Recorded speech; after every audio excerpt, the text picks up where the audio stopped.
யாருக்கெல்லாம் தேநீர் அருந்துவது பிடிக்கும்? தேநீர் உலகில் இருக்கக்கூடிய பல நாடுகள்ல விரும்பி அருந்தப்படும் ஒரு பானமா இருக்கு. தேயிலை செடியில இருக்கக்கூடிய இலைகள், அப்புறம் தளிர்கள், அப்புறம் இந்த மொட்டுலாம் இருக்கு இல்லையா? இதுல இருந்து தான் அந்த தேநீர் தயாரிக்கப்படுறாங்க. இந்த தேயிலையில என்ன இருக்கோ என்னவோ தெரியல. அத இந்த சூடான பால்ல கலந்து குடிக்கும் பொழுது நமக்கு ஃப்ரெஷ்ஷா இருக்கிற மாதிரி இருக்கு. தலைவலிலாம் கூட காணாம போயிடுது. உங்கள்ல எத்தனை பேருக்கு தேநீர் அருந்துவது பிடிக்கும் அப்படின்னு சொல்லிட்டு கமெண்ட்ல சொல்லுங்க மக்களே. எனக்கெல்லாம் காலையில எழுந்து இந்த தேநீர் குடிக்கல அப்படின்னா அன்னைக்கு நாள் ஃபுல்லுமே ஏதாவது டென்ஷன் ஆயிட்டு இருப்பேன்.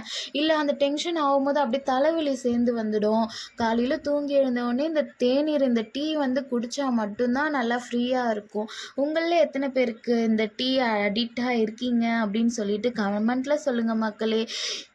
இந்த தேநீர்ல கூட நிறைய பயன்கள் இருக்காமா. அதுல சில முக்கிய பயன்கள் என்ன அப்படின்னா, தேநீர் அருந்துவது பலருக்கு புத்துணர்ச்சியையும் உற்சாகத்தையும் அளிக்குதாமா. அது வேணா உண்மைதான். சில தேநீர்கள்ல குறிப்பா இந்த வெள்ளை தேநீர் இருக்கு இல்லையா, அதுல இருக்கக்கூடிய ஆக்சிஜனேற்ற பண்புகள் ஆரோக்கியத்திற்கு நன்மை கொடுக்குமா. அப்படி நன்மையை கொடுத்தாலுமே மனித அடிப்படையிலான ஆராய்ச்சிகள் தேவை. இந்த தேயிலையோட வரலாறு கிமு 59ஆம் ஆண்டிலிருந்து தொடங்கப்பட்டிருக்கான்.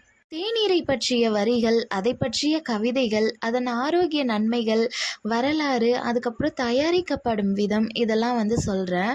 ஒரு கோப்பை தேநீர் நேரம் எதையும் சமாளிக்கும் தெம்பை தருமா.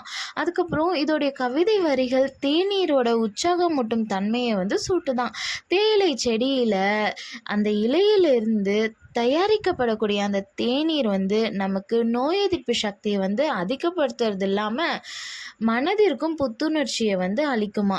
அதுக்கப்புறம் இந்த தேநீர் குடிக்கிறதுனால உற்சாகம், அதுக்கப்புறம் ஆரோக்கியம் ஊட்டுமா. தேநீர் பருகிறதுனால நாள் முழுவதும் சுறுசுறுப்பாக இருக்கவும் நோய் எதிர்ப்பு சக்தியை அதிகரிக்கவும் உதவுதாமா.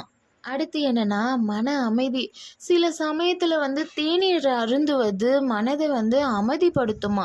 அது வேணா உண்மை தானே. இப்போ டீ குடித்தோம் அப்படின்னா நம்ம எவ்வளோ டிப்ரெஷனில் இருப்போம். ஆஃபீஸில் எங்கேயாவது ஒர்க் பண்ணிகிட்ருப்போம். ரொம்ப ப்ரெஷரான ஒர்க் பண்ணிகிட்ருப்போம். அப்போ தேநீர் பருகிறதுக்காக கொடுப்பாங்க. அது ஒரு கப் எடுத்து நம்ம குடித்தோம் அப்படின்னா நம்மளுடைய டிப்ரெஷன் எல்லாமே குறைஞ்ச மாதிரி இருக்கும். இதை தயாரிக்கும் முறை என்ன அப்படின்னா, தயாரிக்கிற முறை எப்படி அப்படின்னு பார்த்தோம்னா, தேயிலை அதாவது டீ பிளான்ட் இருக்குல்ல, அந்த செடியோட கிளைகள், அப்புறம் அந்த கிளையோட நுனியில் இருக்கக்கூடிய இலைகளை, அதுக்கப்புறம் மொட்டுகளை என்ன பண்ணுவாங்க அப்படின்னா, அதை கொய்து அப்புறம் உலர்த்துவாங்களாம். அதுக்கப்புறம் நொதித்து வைப்பாங்களாம். அதுக்கப்புறம் தேநீர் ரெடி பண்ணுவாங்களாம். இதில் இப்போ நம்ம டீ குடிக்கிறோம் அப்படின்னா இதில் ஒரே வகை தான் இருக்குது அப்படின்னு சொல்லிட்டு நினைப்போம். ஆனால் அதில் பல வகைகள் இருக்காமா.